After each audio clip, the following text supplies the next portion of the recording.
কি করো তোমরা দুইজনে? হ্যাঁ টিড়ি রিড়ি। হ্যাঁ ভাইয়ার সাথে এরকম করে না।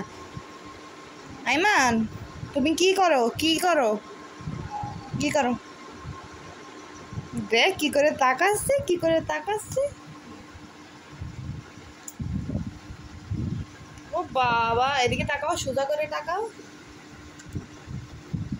বলো আমার নাম আইমান, বলো। শয়তানের নাম আইমান। পচা কথা বলে না। আইমান পাখি, আপুকে বলো তো তোমার নাম কি? তোমার নাম কি পাখি? হ্যাঁ ওই দেখো, ওই যে দুপুক দুপুক তার চলছে, এই যে অ্যাক্সিডেন্ট, গাড়ি অ্যাক্সিডেন্ট হচ্ছে তার।